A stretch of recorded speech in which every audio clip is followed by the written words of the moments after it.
Chères étudiantes, chers étudiants, bonjour. Bienvenue à cette capsule relative à une séance qui va être consacrée à une thématique liée au semestre 2, bien sûr de la matière physique. Avant de commencer, j'aimerais d'abord vous informer que cette capsule sera uniquement consacrée ou bien destinée aux étudiants de la 3e année, bien sûr au niveau collège. Et portera sur, vous allez le voir dans quelques instants, elle va porter sur la correction d'un exemplaire d'un examen régional que les élèves ont passé l'année dernière dans cette région, bien sûr la région de Goulmi-Moine.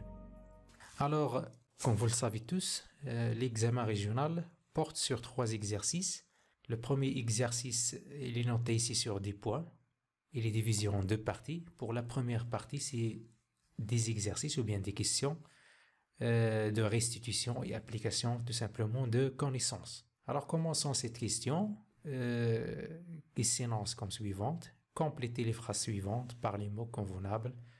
Vous avez ici une liste de mots comme report, référence, accéléré, uniforme, mouvement, retardé. Alors, pour décrire le ou le d'un corps, il faut choisir un autre corps qui s'appelle. Alors, pour que cette phrase soit parfaitement correcte, il faut remplir les vides comme suivant. Donc, pour décrire le mouvement ou le repos, il faut tout simplement choisir un autre corps qui s'appelle le référence ou bien le référentiel. La deuxième phrase, l'affirmation dit que le mouvement, si la vitesse est constante. Sur ce point, nous avons déjà discuté ce point-là.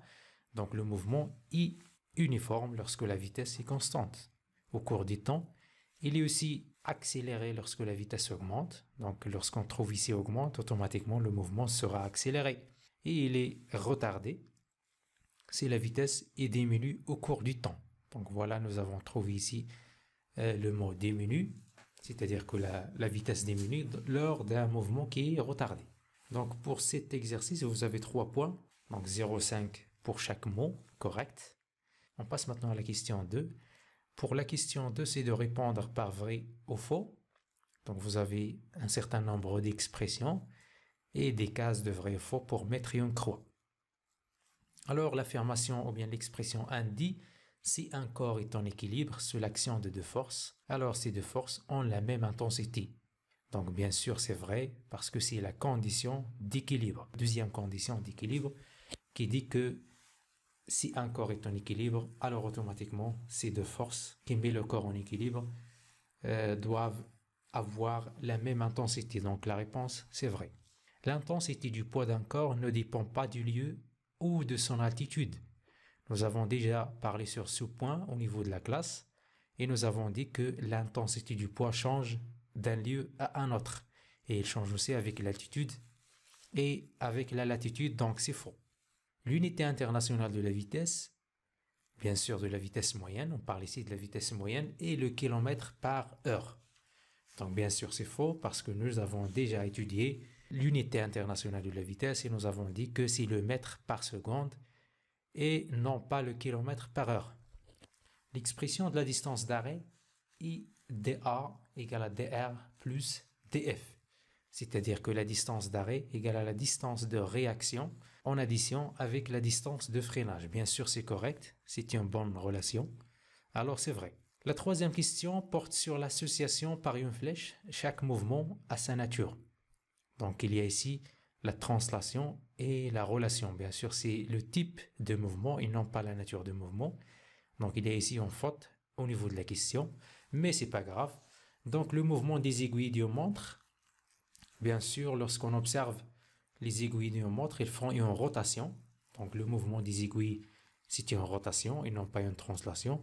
Mais le mouvement d'un ascenseur, l'ascenseur, il monte en haut et il descend en bas. Donc elle fait un mouvement de translation. Alors, toujours dans le cadre de l'exercice 2, nous allons faire maintenant à la partie 2 qui représente ici une image. Donc, il s'énonce comme suivant. La grue est utilisée dans les chantiers de construction pour soulever des métaux. Par exemple, le sable, les ciments, etc. 3 points de suspension à des niveaux supérieurs. Il fonctionne par un moteur électrique Les matériaux de construction sont placés dans un seau de centre de gravité G. Donc voilà un seau de centre de gravité G. L'image ici n'est pas claire, mais on a ici un point G, c'est le centre de gravité du seau, qui est attaché avec une corde au point A. Donc le seau est attaché avec cette corde au point d'application A, puis élevé verticalement au niveau voulu, voire figure ci-contre. Donc voilà la figure qui représente le schéma de l'énoncé suivant. Donc nous allons faire ici à des données l'intensité de pesanteur, G égale à 10 newtons par kilogramme, et la masse du seau et sa charge, c'est-à-dire le seau avec sa charge, et M égale à 120 kg. On considère le cas où le moteur est arrêté, le seau suspendu par la corde est au repos. Donc on considère que le seau ici est au repos et n'est pas en mouvement. Donc la question 1.1, faire le bilan des forces exercées sur le seau et sa charge et les classifier en force de contact et force à distance. Donc la question est très facile. Alors pour répondre à ce genre de questions, on a affaire à 3 étapes. On va déterminer le système étudié, on va déterminer la force de contact et la force ou bien les forces à distance. Donc pour le système étudié, il se trouve toujours au niveau de la question, après cette préposition sur, force exercée sur le seau et sa charge, forcément le système étudié c'est le seau et sa charge. La force de contact, c'est tout simplement la force qui s'applique sur le seau et sa charge et il est en contact en même temps avec ce système étudié. C'est-à-dire c'est la force de la corde ici. Donc la force exercée par la corde sur le seau et sa charge, on va la noter par le symbole suivant, F. Pour les forces à distance, ce sont tout simplement des forces qui s'appliquent sur le seau mais à distance. Ils ne sont pas en contact. Donc les forces à distance, c'est tout simplement la force de la Terre. Donc la force exercée par la Terre sur le seau et sa charge, on la note toujours par le symbole P relatif au poids. Donc si on ne veut pas écrire toute cette longue phrase, vous pouvez également noter tout simplement le poids du seau et sa charge P. Donc les deux sont corrects, mais il faut tout simplement écrire une des deux. Donc voilà pour la première question, il est noté sur un point. Donc c'est très facile d'obtenir ce point-là. Deuxième question. En appliquant la condition d'équilibre, déterminer les caractéristiques de la force exercée par la corde sur le seau et sa charge, c'est-à-dire la force, les caractéristiques de la force F. Donc pour en déterminer, on va tracer tout simplement un tableau. Donc le tableau il contient les 4 caractéristiques en général d'une force. Donc point d'application, droite d'action, sens, intensité. Donc pour le point d'application de la force exercée par la corde, donc nous avons déjà dit que la force exercée par la corde, c'est-à-dire la force F, c'est une force de contact en un point A. Donc la force, il est de contact en un point dans le point A, donc le point d'application de cette force, c'est le point A évidemment. Pour la droite d'action, toujours la corde, il est verticale. Donc on a affaire ici à 2 points.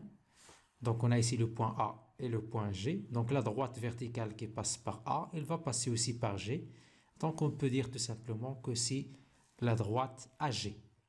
Pour ceux qui ne veulent pas écrire la droite AG, ils peuvent écrire la droite verticale qui passe par le point d'application A. Pour le sens, donc la corde il tire le seau vers le haut. Donc il applique une force du A vers le haut. Donc le A vers le haut, c'est le sens de la force exercée par la corde. Pour l'intensité, on va appliquer ici les conditions d'équilibre. Nous avons dit que le seau est en équilibre, alors il est soumis à 2 forces, la force du poids et la force de la corde. Alors ces 2 forces, ils ont la même intensité. On connaît l'intensité de la force P, c'est-à-dire de la force exercée par la Terre, le poids, par la relation P égale à mg. Donc F doit être égal à P, qui est égal évidemment à M multiplié par G. Donc une petite application numérique, donc 120 kg fois 10 newtons par kilogramme. Une petite simplification par le kilogramme, on obtient 1200 newtons. Et on peut justifier ici car les 2 forces ont la même intensité. La question 3, représenter ces 2 forces sur le schéma du document 1 à l'échelle 1 cm représente, ou bien pour 600 newtons. Alors 1 cm il représente 600 newtons. On a affaire à une intensité de 1200 newtons, c'est-à-dire le double de 1 cm, c'est-à-dire 2 cm. Donc voilà, 1 cm représente 600 newtons. Alors 1200 newtons doit être représenté par 2 cm. Donc voilà dans le schéma. Alors on va représenter le poids du point G vers le bas, comme vous le constatez ici. Et on va placer le symbole du poids près de la flèche. Pour la force exercée par la corde, c'est une force qui a le sens du A vers le haut. Donc c'est une force qui tire le seau vers le haut. Donc voilà la flèche qui va la représenter. Et on doit placer ici le symbole F. Donc voilà la représentation des deux forces. La question 2. On considère le cas où le moteur est en marche. On a fait marcher le moteur. Le seau suspendu par la corde est en mouvement vertical vers le haut. Donc le seau monte vers le haut sous la force du moteur. À l'aide d'équipements informatiques convenables, on enregistre les positions du centre de gravité G, des seaux et sa charge lors de son mouvement pendant des durées successives et égaux. Delta T égale à 3 secondes. On obtient l'enregistrement sur le document 2.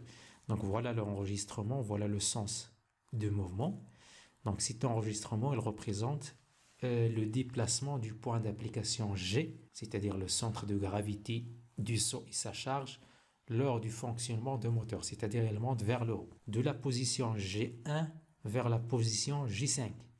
Donc voilà ici une donnée qui est très importante, c'est-à-dire que chaque division égale à 1 mètre. Donc déterminer le type et la nature du mouvement du seau. Donc voilà, pour le type du mouvement, c'est le mouvement de translation, parce que le seau, il monte vers le haut, c'est-à-dire il ne fait pas une rotation.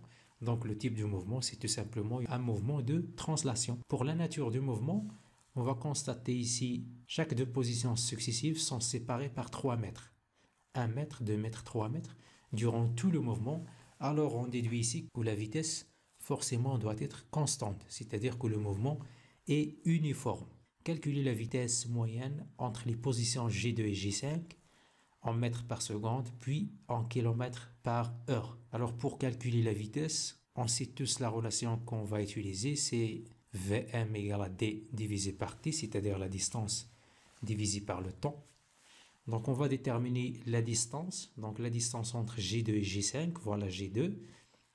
Donc on a ici G5, donc combien de divisions? 1, 2, 3, 4, 5, 6, 7, 8, 9, c'est-à-dire 9 mètres. J'ai déjà mentionné que chaque division égale à 1 mètre, donc c'est 9 mètres. Pour le temps, on a ici trois positions successives, donc de G2 vers G3, G3 vers G4, G4 vers G5.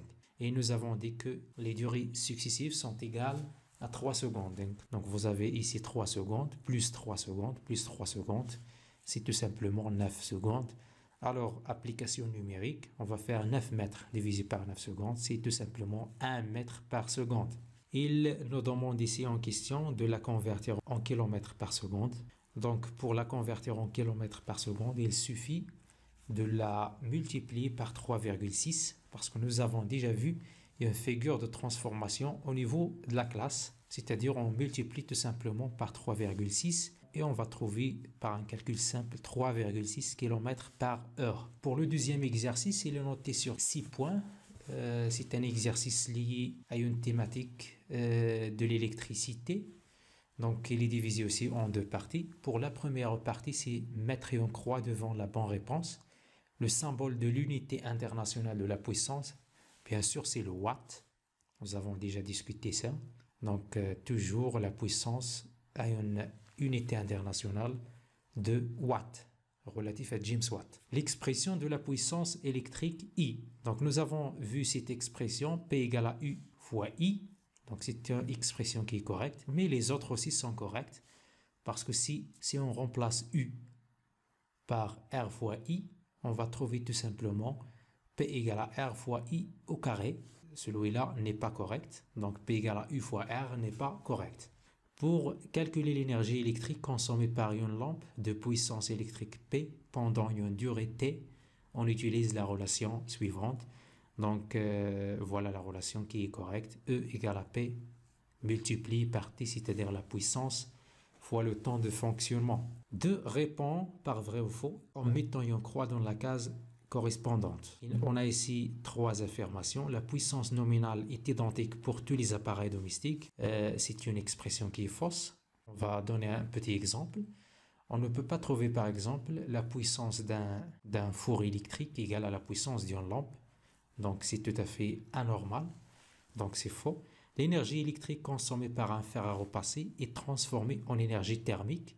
Oui, bien sûr, c'est correct, parce que le fer à repasser, c'est un appareil de chauffage, donc il doit forcément transformer l'énergie électrique en énergie thermique. Lorsqu'une lampe consomme une puissance électrique supérieure à sa puissance nominale, son éclairage est normal, bien sûr, c'est faux. Alors pour avoir un éclairage qui est normal, il faut que la lampe consomme une puissance électrique qui est égale à la puissance nominale écrite sur la plaque signalétique de cette lampe. Pour la partie 2, on utilise différents types d'appareils électriques dans notre vie quotidienne, en général pour faciliter les tâches ménagères, comme la cuisson, le nettoyage ou la conservation des aliments. On considère un four électrique dont la plaque signalétique porte les données suivantes. Donc la plaque signalétique de ce four porte 2,5 kW, c'est-à-dire la puissance nominale de ce four, et 220 volts, c'est la tension nominale, c'est-à-dire la tension du secteur. Calculez l'intensité du courant I qui traverse le four lorsqu'il est alimenté par une prise domestique. Donc la prise domestique, c'est le secteur de la maison qui est en général sur une tension de 220 volts. Alors pour calculer l'intensité I, on a affaire à cette relation I égale à P divisé par U, c'est-à-dire la puissance divisée par la tension. On a ici la puissance 2,5 kW, mais on doit la convertir en watts, c'est-à-dire en unité internationale. Donc on a trouvé 2500 watts. Donc pour la transformer, il suffit d'utiliser le tableau de conversion ou bien de multiplier tout simplement par 1000. Pour la tension du secteur, c'est 220 volts. Alors, il y a une petite application numérique. On va trouver que I égale à 11,36 ampères. En appliquant la loi d'Ohm, calculer la résistance R du four électrique. Alors, pour calculer la résistance R ici, on va utiliser la loi d'Ohm. Donc, la loi d'Ohm en général, c'est U égale à R fois I. Et on a déduit cette relation. Donc, R égale à U divisé par I. U, c'est 220 volts, c'est la tension du secteur. II, nous avons déjà trouvé I ici, c'est 11,36 ampères. Encore une fois, une application numérique, 220 volts divisé par 11,36 ampères. On va trouver que R égale à 19,36 ohms. Question 3. Calculer l'énergie électrique E consommée par le four lorsqu'elle est utilisée pendant une durée de 2 heures. Alors, nous avons déjà connu la relation qu'on utilise pour calculer l'énergie électrique. Si E égale à P fois T, on détermine P, c'est 2500 watts. Elle est déjà dans l'énoncé de l'exercice, c'est une donnée. Pour T, c'est 2 heures. Alors, application numérique, tout simplement 2500 watts multiplié par 2 heures, c'est 5000 watts-heures. La question 4, on donne la constante du compteur C égale à 4 watts-heures par tour. Calculer N, le nombre de tours du disque du compteur pendant cette durée. Alors pour calculer N, on a affaire à cette relation. N égale à E divisé par C, c'est-à-dire l'énergie divisée par la constante du compteur. Application numérique. Donc on a ici E égale à 5000 Wh. Et pour C, c'est 4 Wh par tour. Alors une petite application numérique et une calculatrice nous a conduit à trouver 1250 tours. TR, c'est-à-dire tour. Le troisième exercice, c'est une petite situation problème. Il relie ici l'électricité avec la mécanique, donc il est noté sur 4 points. Comme le montre l'image ci-contre, il existe plusieurs types de feux de voiture qui diffèrent selon la fonction, le type et le but de l'éclairage. Accompagné de son père lors d'un voyage en voiture pendant la nuit de la ville de Glumim à la ville de Tantan, Walid s'est interrogé sur l'énergie électrique consommée par les lampes et la vitesse moyenne de la voiture pendant ce trajet. Pour cela, il a cherché des données et a effectué des calculs. Le tableau ci-dessous présente les résultats qu'il a obtenus étant donné que son père n'a utilisé que 4 types de feux lors de ce voyage. À noter que la distance entre les deux villes, c'est-à-dire de Glumim vers Tantan, est d'égale à 130 km et aidé Walid à remplir le tableau. Alors voilà ici un tableau. Il contient le type de lampe, feu de croisement, feu de route, feu de position avant et arrière, éclairage de la plaque d'immatriculation. Nous avons ici les données suivantes, la tension nominale en volts, la puissance nominale en watts, l'intensité du courant en ampères et la durée de fonctionnement durant ce trajet en heures. L'énergie électrique consommée par chaque lampe en wattheures et le nombre de lampes qui fonctionnent en même temps. Donc voilà le nombre de lampes qui fonctionnent et l'énergie électrique totale, on va la déterminer en joules et on va aussi enfin déterminer la vitesse moyenne de la voiture au cours du trajet en kilomètres par heure, bien sûr avec la justification, c'est-à-dire en donnant la relation qu'on doit utiliser pour la calculer. Donc il nous demande de compléter le tableau. Donc la première case qu'on va déterminer, c'est la tension. On va déterminer la tension nominale en volts. Donc la tension ici, on a ici la puissance 30 watts et on a aussi l'intensité du courant 2,5 ampères.